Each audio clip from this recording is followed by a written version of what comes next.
membaca kitab suci Al-Quran. Alangkah baiknya dalam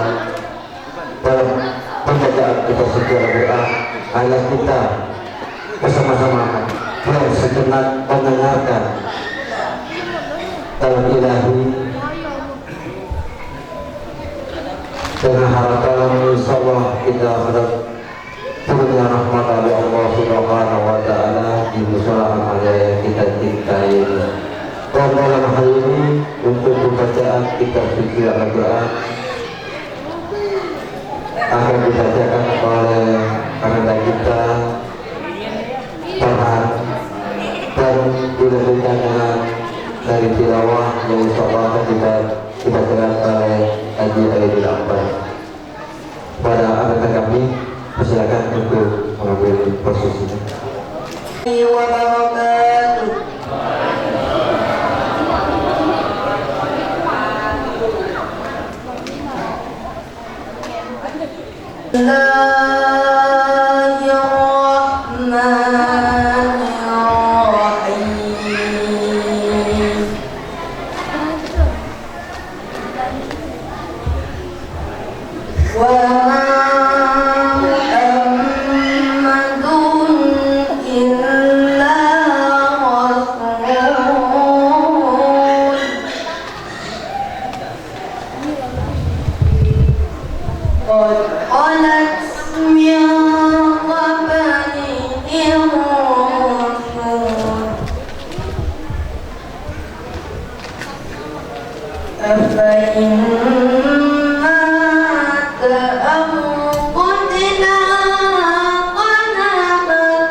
Aku berlindung pada Allah dari godaan syaitan yang terkutuk dengan menyebut nama Allah yang Maha Pengasih lagi Maha Penyayang.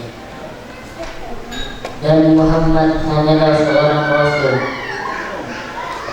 Sebelumnya telah berlalu beberapa Rasul.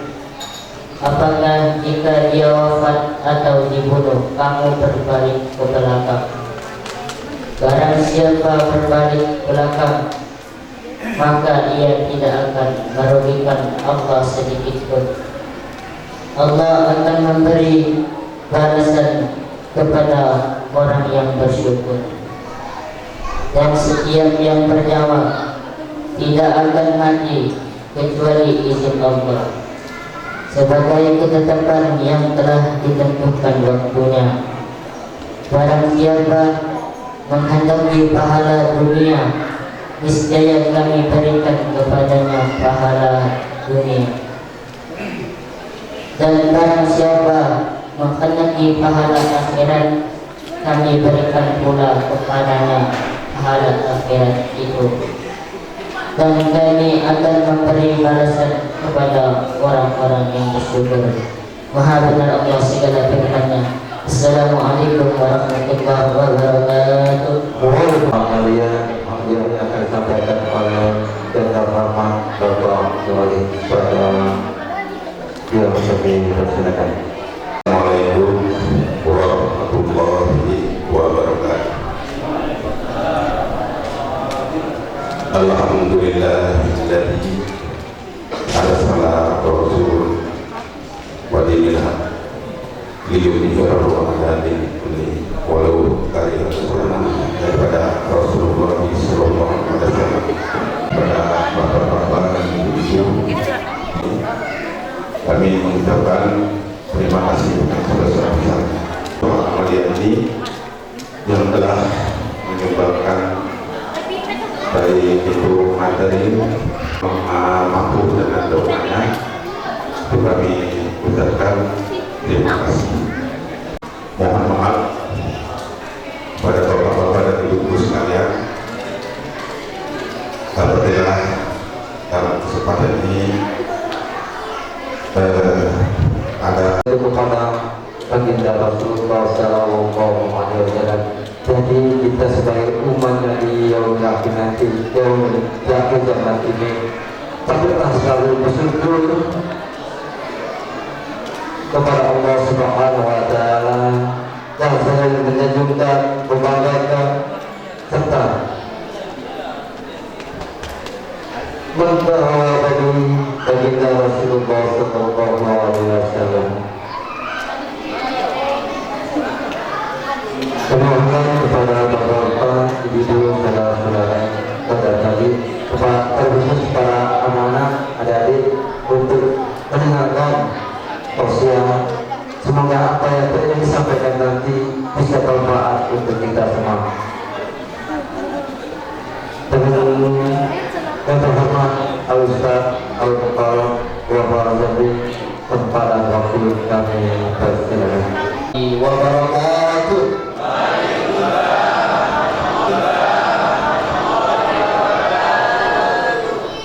Alhamdulillah, wassalatu wassalamu ala rasulillah sayyidina wa maulana Muhammad ibn Abdillah wa ala alihi wa sahbihi wa mawala, la hawla wa la quwwata illa billah. Yang kami hormati serta kami muliakan segenap para ustaz, para tokoh masyarakat, para sesepuh, para orang tua, yang kami hormati pula, yang kami muliakan segenap para pengurus masjid, para pengurus mushola amaliyah, baik dari kedua serta para jajarannya.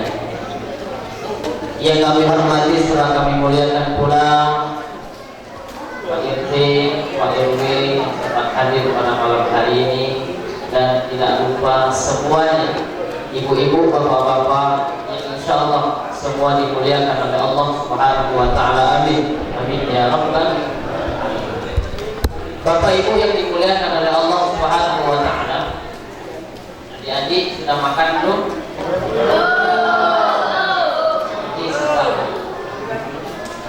Tidak bisa perpanjang lebar itu dengan dua orang.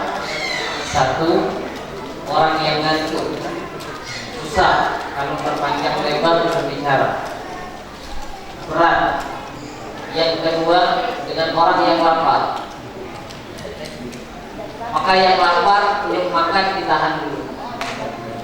Ini kita makan makanan untuk batin kita masing-masing. Setiap hari kita makan pagi, makan siang, makan malam. Bahkan ada yang makannya bukan 3 kali, berpiring-piring.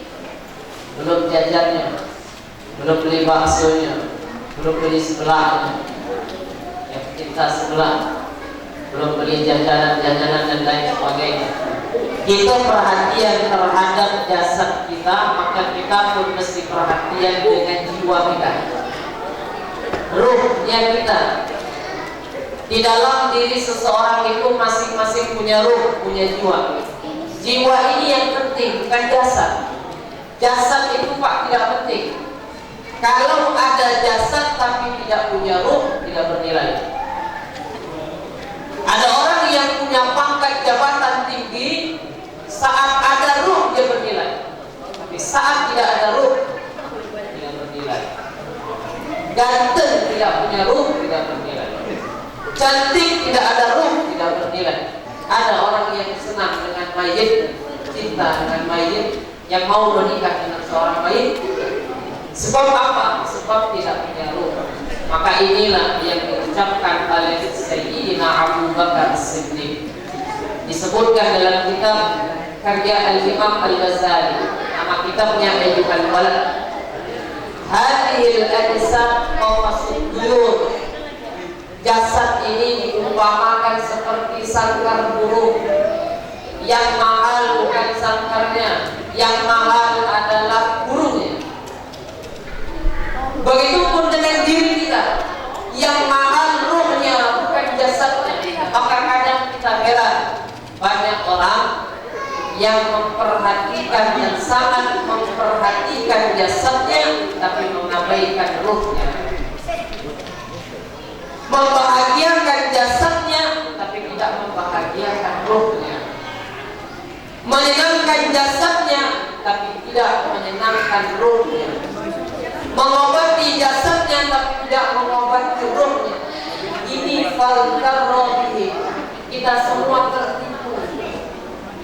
Nah maka Bapak Ibu semua yang dimuliakan oleh Allah Subhanahu wa Ta'ala, kalau semangat membahagiakan jasad, semangat membahagiakan ruh.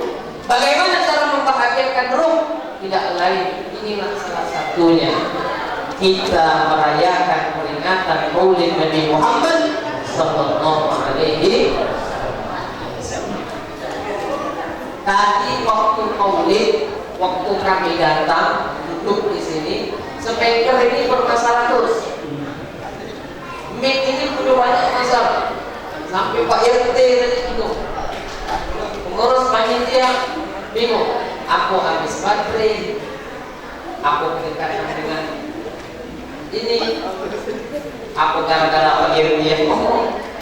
Memang benar juga, kapan Pak RT ini mulai ngomong, minum aja. Kapan tadi ada Ustaz mulai baca mulai berkah turun, lancar ini. Tapi memang Bapak Ibu yang dimuliakan oleh Allah Subhanahu wa Ta'ala, kalau perayaan tentang kebaikan, kegiatan tentang yang baik, itu pasti ada masalah. Tapi kalau dangdutan tidak ada masalah, lancar.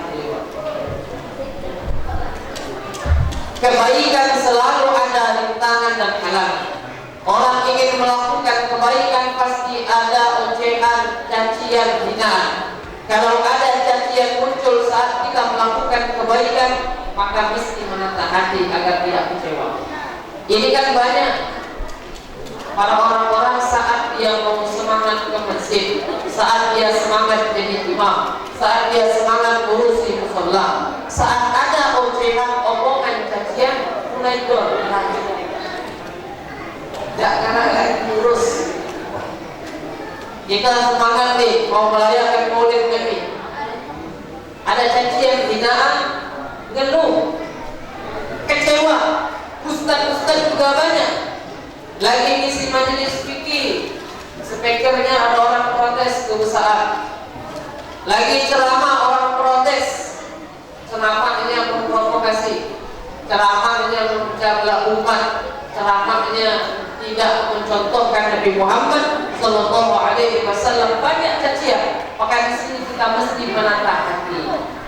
Menata hatinya dengan cara, kalau ada cacian dan hinaan muncul saat kita melakukan kebaikan, maka nyatakan dakwahnya kita, melakukan kebaikannya kita serupa dengan Nabi Muhammad Sallallahu Alaihi Wasallam. Ada kesamaan.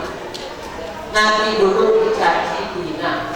Sekarang enak kalau Ustaz datang ke musola, datang ke masjid, datang ke satu acara, disambut dengan makanan, balik bawa tentengan, bahagia. Maka Habib Umar bin Khattab menangis mengisi satu kegiatan. Ditanya sama orang, wahai Habib, kau kenapa menangis? Dijawab oleh beliau, saya menangis waktu sekarang orang-orang dimuliakan dengan makanan, dimuliakan di orang di saat dakwah. Tapi dulu Nabi Muhammad SAW dicaci, Nabi Muhammad dihina. Maka dengan hadirnya perayaan Maulid Nabi Muhammad SAW ini, kita kembali memurajaah, mengulangi sejarah tentang bagaimana perjuangan Nabi Muhammad SAW untuk kita semua. Kita ini kurang rindu sama Nabi, kurang cinta dengan Nabi, benar atau tidak? Kalau kita ditanya sama orang, kamu rindu dengan Nabi? Iya. Kamu cinta dengan Nabi? Iya, cinta. Tapi apakah rindunya memang benar-benar rindu? Cintanya memang benar-benar cinta? Maka jawabannya kita sendiri yang bisa jawab. Kita sendiri yang bisa tahu posisi kita, memang benar-benar rindu atau tidak dengan Nabi Muhammad SAW. Kenapa pertanyaannya? Kenapa Bapak Ibu semua, rindu itu kadang tidak muncul? Kalau hadir Nabi Muhammad di kehidupan kita, maka hidup kita kalau punya masalah pasti Allah berikan solusi. Kalau ada keinginan, kehendak kita dalam keluarga, Allah pasti mudahkan. Sebab ada hadir Nabi Muhammad SAW dalam diri kita masing-masing. Nah, maka Bapak Ibu yang dimuliakan oleh Allah Subhanahu wa Ta'ala, beli pulang ini atau besok sudah mulai berusaha, aku mesti paham tentang Nabi saya, aku mesti paham tentang perjuangan Nabiku, aku mesti paham tentang bagaimana cintanya Nabiku. Kalau kita ceritakan di majelis-majelis maulid, tidak akan selesai. Maka coba lihat, di Palembang ini ada maulid arba'in, 40 malam. Sudah 40 malam ditambah lagi istri 20 malam. Belum lagi di masjid-masjid mengadakan maulid, musola-musola mengadakan maulid, majelis-majelis mengadakan maulid, kampung-kampung mengadakan maulid. Tidak berhenti membicarakan tentang Nabi Muhammad, tidak selesai-selesai. Kitanya yang harus berusaha mencari tahu, kitanya yang harus berusaha memahami. Nabi Muhammad itu Pak dikit. Nabi Muhammad itu orangnya sedikit marah, kita dikit-dikit. Nabi Muhammad sedikit makan, kita dikit-dikit makan. Nabi Muhammad sedikit tidur, kita dikit tidur. Jalur dikit tidur. Nabi Muhammad SAW mencontohkan bagaimana akhlak beliau, bagaimana Nabi Muhammad mencontohkan dalam kehidupan sehari-hari. Kita ini mesti bersikap lemah lembut. Nabi Muhammad itu satu sifatnya, fabima rahmatin minallahi lintalahu. Nabi Muhammad itu lemah lembut dalam ngomong, tidak kasar. Kita hari ini ngomong kasar. Itu hari ini semua anak-anak SD sudah ngomong kasar, anak-anak SMP tambah parah, anak-anak SMA tambah parah. Sibuk mereka dengan kesibukan HP mereka sehingga tidak terwujud akhlak. Maka Indonesia ini tidak kekurangan orang pintar, Indonesia ini kekurangan orang yang punya akhlak. Korupsi di mana-mana itu sebab kurang berakhlak, tidak memikirkan kesejahteraan. Sebab apa? Sebab tauladannya bukan Nabi Muhammad SAW. Nah, Nabi Muhammad itu cinta laut, lemah lembut. Nabi kalau memanggil istrinya, yang biasa kita dengar, Nabi memanggil istrinya tidak dengan sebutan nama, tapi Nabi memanggil ya Humairah, wahai yang punya pipi merah, saat mereka melakukan kesalahan kita mesti menindak dengan tegas. Saat anak sudah usia balik, waktu dia tidak mau sholat kita mesti marah. Waktu anak masih pakai celana pendek kita sudah mesti marah. Tidak ada lagi orang tua yang memberikan celana pendek kepada anaknya saat anak sudah usia balik, sudah dikasih tahu dari kecil. Bahkan kalau bisa bukan saat dia balik, saat dia sudah masih, pada saat dia masih dalam keadaan kecil belum balik, waktu dia 2 tahun, 3 tahun, 4 tahun sudah dikasih dibiasakan celana panjang, dibiasakan pakai peci, dibiasakan pakai gamis, dibiasakan pakai koko, dibiasakan pakai sarung. Insya Allah terbiasa dan kita jaga itu. Dan kita ini sekarang lihat, kalau anak laki-laki pun sama, kita kan punya batasan aurat Bapak Ibu semua. Kalau anak itu sudah balik, jangan lagi disuruh pakai celana pendek. Tidak, itu yang ngajarinya. Nah, bapak-bapak ini hadir pada malam kali ini, mohon maaf dalam keadaan tidak pakai celana pendek. Tidak ada orang itu. Ibu-ibu juga sama, tidak pakai celana pendek, tidak pakai celana yang ketat, tidak pakai, semua pakai hijab, semua pakai jilbab. Kenapa? Karena semua tahu fitrahnya masing-masing. Kita tahu kita ini akan menghadiri peringatan Maulid Nabi Muhammad Sallallahu Alaihi Wasallam, maka kita punya pemahaman tidak mungkin saya membuka aurat. Itulah fitrahnya. Kalau mau lihat hidup kita mesti bagaimana, lihat kita mati. Waktu mati, waktu meninggal, kita semua tidak ada yang terbuka aurat, semua menutup. Begitulah kita hidup seharusnya. Waktu meninggal kita disolatkan, begitulah saat hidup kita mesti sholat. Waktu meninggal kita dibacakan ayat Al-Quran, begitulah saat hidup kita mesti baca Quran. Waktu meninggal semua orang berzikir bertahlil untuk dia, begitulah kita saat hidup mesti punya zikir, mesti punya zikir kepada Allah Subhanahu wa Ta'ala. Waktu meninggal kita dihantarkan ke masjid untuk disolatkan, begitu juga kita mesti sholat di masjid. Waktu meninggal kita dimasukkan ke dalam liang kubur. Sebelum masuk liang kubur, ketika ada kita itu kalau meninggal dimandikan dulu. Begitu juga kita saat hidup mesti galak mandi. Segala hal kita nyawa di dalam itu, bentuk nyawa ini, bentuk nyawa itu. Jadi kalau kita ingin tenang waktu saat di jalan, ada orang nyerempet motor kita tidak marah. Uang baru nak nombor kita tidak marah, sebab kita ingat zikir kepada Allah. Ini kan hari-hari ini juga barulah nak nombor, tidak sengaja kalau uang sudah turun, makan sudah mulai bangun, maaf, dan sudah lemes, nak nombor disekak oleh pemuda ya. Dia mata tidak dimarahi dan lain sebagainya. Kadang juga dia yang salah, dia yang marah. Sebab apa?